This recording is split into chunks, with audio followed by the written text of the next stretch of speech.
Hola, buen día, buenas tardes, buenas noches, ¿cómo están?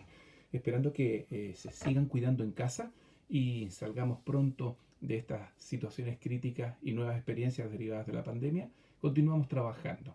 En esta oportunidad a mis chiquillos de enseñanza media, del primero medio puntualmente, les quiero aportar un pequeño granito de arena, aclarando y comentando, reitero, unos aspectos que son interesantes e importantes para el tratamiento de nuestros contenidos de la próxima semana.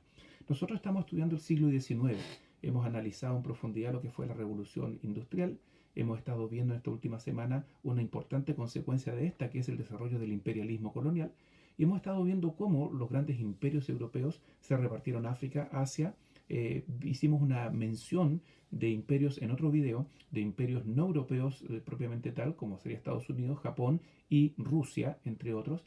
Y en este caso yo quiero hacer un comentario que tiene algo que ver con ideas que conocen. Vamos al grano. En este siglo XIX, ustedes saben que uno de los conceptos, ideas derivados del Congreso de Viena fue el nacionalismo. Un nacionalismo que en el siglo XIX tiene algunas diferencias bien sustanciales con los nacionalismos del siglo XX, son diferentes. En este caso, el nacionalismo del siglo XIX tiene un espíritu que se enraiza, por una parte, en o la independencia o la unificación.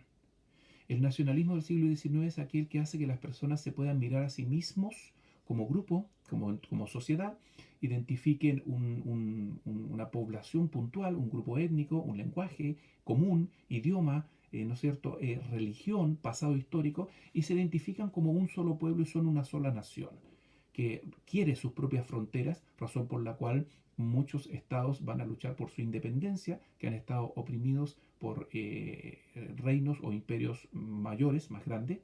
También nos vamos a encontrar con aquellos que, estando separados, se van a dar cuenta que sí pueden perfectamente conformar un conglomerado unido, y vemos procesos de unificación, siendo los más destacados los de Italia y el de Alemania. Pero este nacionalismo va a tener también una consecuencia geográfica bien importante, que tiene que ver con las fronteras dentro de las cuales surge, se levanta esta nación. Las fronteras de los estados europeos, las fronteras africanas, las fronteras de América hispana, en este siglo XIX van a tener profundas transformaciones. Y como son poquitos minutos, me atrevo a señalar lo siguiente. Partamos por lo más breve. Las fronteras africanas van a ser fronteras determinadas en un escritorio en Europa por personas que nunca estuvieron en África y que se lo están repartiendo como quien reparte un pastel, una torta o una pizza, muchas veces lo digo. En pocos casos hubo expediciones para revisar ríos, hitos geográficos que permitieran marcar, delimitar una colonia inglesa o francesa, las colonias alemanas, la colonia belga en el Congo. Estas fronteras coloniales están decididas y determinadas por los imperios coloniales, particularmente a través de un proceso de distintos acuerdos de los europeos sin considerar la población nativa africana. Y luego, a través del Congreso de Berlín, en el que se le entregan territorios a Italia y Alemania fundamentalmente, la verdad es que la población local africana, que estaba dividida en centenares de tribus, prácticamente no es respetada en lo más mínimo. Muchas tribus quedaron divididas, la mitad pasó a ser colonia francesa, la otra mitad colonia inglesa. O al revés, tribus de enemigos acérrimos quedaron dentro de una misma colonia. Entonces, estas fronteras coloniales son propias del siglo XIX y tienen esta característica y van a durar hasta el proceso de descolonización. La descolonización es un proceso que va a estar comenzando desde, en algunos casos, el término de la Primera Guerra Mundial, se desarrolla antes de la Segunda y va a terminar en la década de los 60, 1960, 1970, y en algunos casos se va a proyectar casi hasta los inicios del siglo XXI. Los británicos van a crear la Comunidad Británica de Naciones, en la cual se entrega independencia, pero pasa a formar parte de un conglomerado internacional bajo la corona británica de todas maneras. África, luego que se independizan estas colonias, van a tener serios problemas limítrofes, tribales, guerras civiles, guerras locales. producto de una delimitación geográfica en el continente, como acaba de ser explicado. En Europa, por su parte, los límites en algunos reinos van a estar súper claros y bien establecidos. Portugal, España, Inglaterra y el control que está ejerciendo todavía de Irlanda, Escocia, por supuesto, como un reino unido de la Gran Bretaña. Vamos a encontrarnos con una Italia que al unificarse establece fronteras bastante naturales, fronteras también nacionales, aun cuando hay diferencias regionales entre la Lombardía y, en este caso, el sur italiano, como los habitantes de Nápoles, los de Sicilia. Bien, ¿qué más? En Alemania, aun cuando hay diferencias regionales de dialectos germánicos, tienen un pasado común, y aun cuando nosotros nos encontramos y vemos que los habitantes de München con respecto a los de Hamburgo tienen diferencias, bueno, van a ser capaces de unirse también bajo la corona del Kaiser y van a estructurar sus límites, incluyendo Prusia, o lo que nosotros conocemos como Prusia Oriental. Sin embargo, en el centro de Europa tenemos grandes problemas nacionales geográficos. Estos problemas gigantescos han sido provocados por la existencia del Imperio Austrohúngaro y el proceso decadente en el cual se está encontrando el Imperio Turco. Por una parte, el Imperio Austrohúngaro literalmente es un imperio multiétnico, un imperio políglota, gigantesco, y un imperio que dentro de sus fronteras como imperio austrohúngaro tiene población eslovaca, checos, polacos, húngaros, rumanos, búlgaros, serbios, bosnios, croatas, montenegrinos, macedonios. Entonces es un imperio en el que el concepto nacionalista está literalmente como una olla hirviendo, ya que estas 7, 8 nacionalidades que les acabo de mencionar existen, tienen su pasado común, tienen esta identificación como nación, pero están sometidos al imperio austrohúngaro. Vamos a tener que esperar hasta el término de la Primera Guerra Mundial para que el imperio austrohúngaro se disuelva y puedan de esta manera levantarse estas naciones con mayor autonomía, con nueva frontera e independencia. Por su parte, el imperio turco, ojo, en este siglo XIX va a continuar controlando Grecia y los Balcanes, en donde una parte de esta población que yo señalé, como los kosovares, como los macedonios, Albania, los eslavos del sur, como son conocidos en este caso bosnios, croatas, están siendo ocupados por el imperio turco, que está en un proceso decadente después ya de 400 años de existencia, y ojo que va a ir perdiendo el control no solo el norte de África y una parte lentamente del cercano oriente, sino que va a perder el control, por ejemplo, y en forma concreta, de Grecia, luego Bulgaria. Entonces, la descomposición de este imperio turco va a facilitar el surgimiento también de estos nacionalismos y el dibujo en un mapa de nuevas fronteras en Europa. Pero, reitero, esto se está desarrollando durante todo el siglo XIX y vamos a tener que esperar hasta la Primera Guerra Mundial, en donde se redibuja el mapa europeo. Chiquillos, chiquillas, ¿qué está pasando en América? En América, en este siglo XIX, se ha experimentado el proceso de independencia de todas las Hispanoaméricas. Lo explico mejor.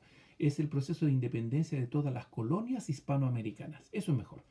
Desde México al sur, Chile, Argentina, el virreinato del Perú después de la década del 20, y van a surgir en América Latina diferencias regionales y lo que podemos conocer como lucha o guerra de independencia va a permitir que los grandes virreinatos que estaban divididos en capitanías generales o gobernaciones tomen un acuerdo ahora como países independientes y van a aferrarse a un concepto jurídico con palabras latinas que se llama el uti possidetis iure.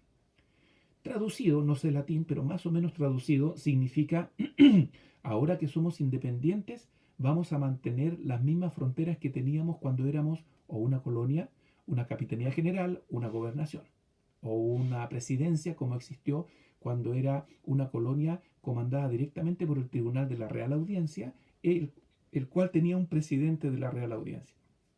Así, entonces, por ejemplo, Chile, Argentina, Uruguay, Bolivia, Perú, Colombia, Ecuador, Venezuela, de otra manera, van a ser independientes y van a dibujar sus fronteras como nación independiente. Y estas fronteras van a obedecer a las fronteras que tenían como colonia, como una Real Audiencia, como una Capitanía General, como una gobernación. Van a existir conflictos puntuales, locales, que van a permitir, por ejemplo, que el Uruguay, que antes estaba dentro del Virreinato del Río de la Plata, ahora concretamente sea un país diferente al de Argentina. Chile concretamente se va a separar del Virreinato del Perú. Por su parte, la audiencia de Charcas va a dar origen a Bolivia, etc. Y finalmente, en nuestras clases distintas a estas, en las que yo le he contado a todo el mundo que lo que quiero es hacer comentarios exento de la aplicación de tecnologías. Esta clase pude haber estado mostrando un mapa tal vez, pero los que nos han seguido saben concretamente, pueden mentalmente imaginarse los mapas. Resulta entonces que América Latina va a tener una distribución geopolítica nueva. Brasil, de manera brillante, va a conseguir su independencia, su autonomía, separándose de Portugal, entiendo, sin un proceso bélico. Y ojo, que va a abarcar todos los territorios que eran parte de esta colonia portuguesa, es decir, no solo la costa atlántica, sino que hacia el interior, todo lo que es el Amazonas, el Mato Grosso y la selva. De esta manera, América Latina va a tener nuevas fronteras, va a tener un dibujo distinto y las modificaciones fronterizas durante el siglo XIX corresponden entonces ahora a intereses de las naciones y no precisamente por decisión tomada desde la corona española. México, como un virreinato gigantesco, un virreinato conocido como el de Nueva España, recuerden ustedes que se extiende originalmente desde Alaska, literalmente desde Alaska, hasta lo que hoy día es Panamá. En este siglo XIX va a generar lentamente también la separación y el levantamiento de pequeños estados en el sur, Honduras, Nicaragua, la misma Panamá, que en todo caso Panamá va a estar ligada a Colombia, a Colombia por varias décadas más.